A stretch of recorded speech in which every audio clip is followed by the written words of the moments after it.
Hello everyone, welcome to our channel Legends Voice. Today video topic is Malcolm X, Birth and Family Roots. 1925-1931. Malcolm X was born Malcolm Little on May 19, 1925 in Omaha, Nebraska, USA. His father, Earl Little, was a Baptist preacher and a passionate supporter of Marcus Garvey, the black nationalist leader who promoted black pride and economic independence. Earl believed black Americans should build their own communities, businesses, and institutions rather than depend on white society. His mother, Louise Little, was born in Grenada in the Caribbean. She was highly educated, proud, and politically aware. She wrote for Garvey's newspaper and instilled discipline and literacy in her children. From the beginning, Malcolm's life was shaped by racial tension. The Little family was constantly threatened by white supremacist groups, including the Ku Klux Klan and the Black Legion. Their home was burned down when Malcolm was still a small child. In 1931, when Malcolm was just 6 years old, his father was found dead beside streetcar tracks in Lansing, Michigan. Authorities ruled it an accident, but many believed he was murdered by white supremacists. The insurance company refused to pay benefits, claiming it was suicide. This moment deeply affected Malcolm. It shattered his sense of safety and introduced him to the brutal realities of racism. Childhood trauma and foster care 1931 to 1941. After Earl's death, the family struggled financially. Welfare agencies constantly interfered in their lives. Louise Little suffered a mental breakdown under stress and was eventually committed to a psychiatric hospital. Malcolm and his siblings were separated and placed in foster homes. Despite this unstable childhood, Malcolm was an excellent student. He was intelligent, articulate, and ambitious. He once told his teacher he wanted to become a lawyer. The teacher replied that being a lawyer was no realistic goal for an NR and suggested he become a carpenter instead. That moment stayed with him for life. It was a turning point. Malcolm began losing interest in school. He dropped out after the 8th grade. 3. Street life and crime 1941-1946. As a teenager, Malcolm moved to Boston to live with his half-sister Ella. There he was exposed to urban black culture, jazz clubs, nightlife, style, and the underground economy. He later moved to Harlem in New York City. Malcolm became involved in hustling, gambling, drug dealing, burglary, and working as a numbers runner. He was known by the nickname Detroit Red because of his reddish hair and Michigan roots. In 1946, at age 20, Malcolm was arrested for burglary and sentenced to 8-10 years in prison. This prison sentence would completely transform his life. Prison transformation 1946-1952. At first, Malcolm was angry, defiant, and bitter. But inside prison, something changed. He began reading obsessively. He copied the entire dictionary by hand to improve his vocabulary. He read history, philosophy, religion, and political works. He studied the history of slavery and colonialism. While in prison, Malcolm was introduced to the Nation of Islam, NOI, through his siblings. The Nation of Islam taught that black people were the original people of the world. White people were oppressors. Black Americans should separate from white society. Self-discipline, moral reform, and economic independence were essential. Malcolm embraced these teachings wholeheartedly. He stopped smoking. He stopped eating pork. He stopped using profanity.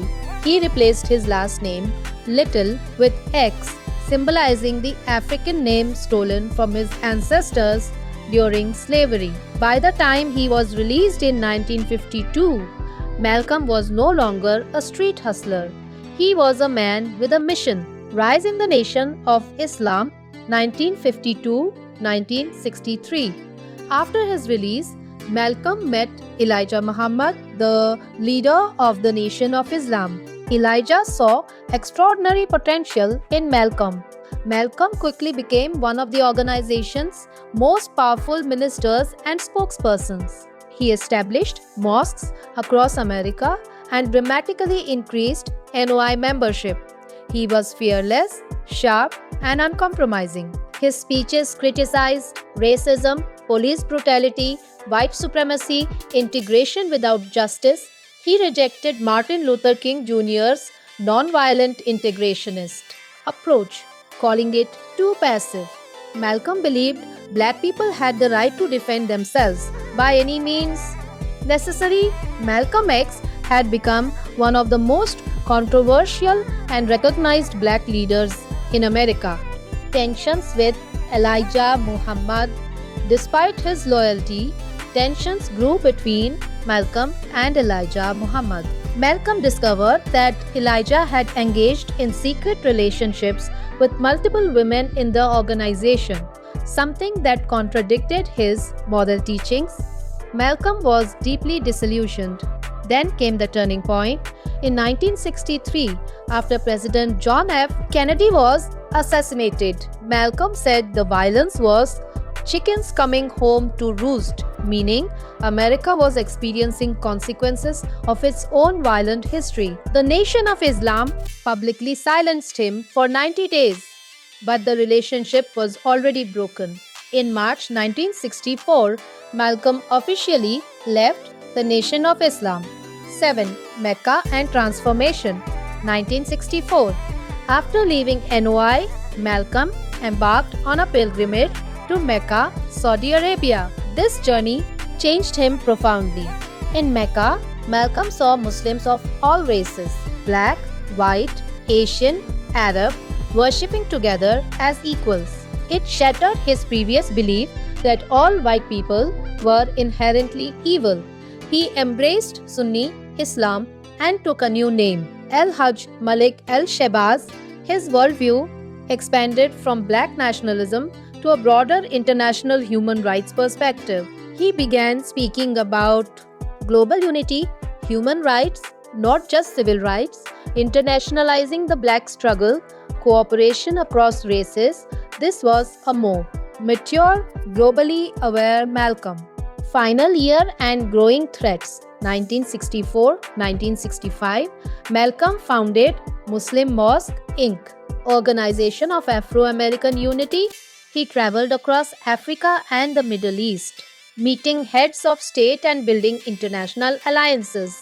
But he also made powerful enemies, members of the Nation of Islam who viewed him as a traitor, individuals threatened by his growing global influence, law enforcement agencies monitoring him closely. His home was firebombed in February 1965. Thankfully, his wife and children survived. Malcolm knew his life was in danger.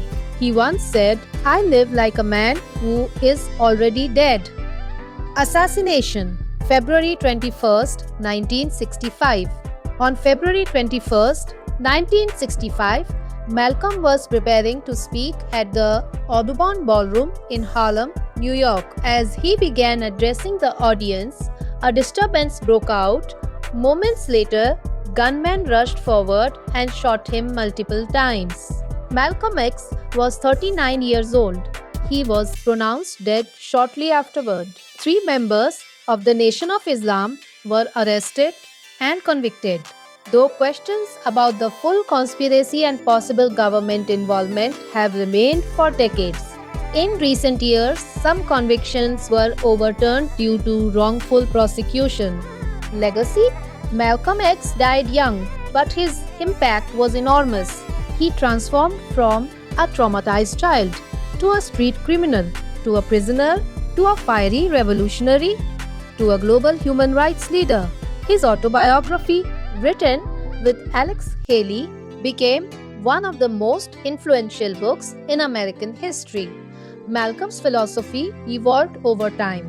He showed that growth and transformation are possible.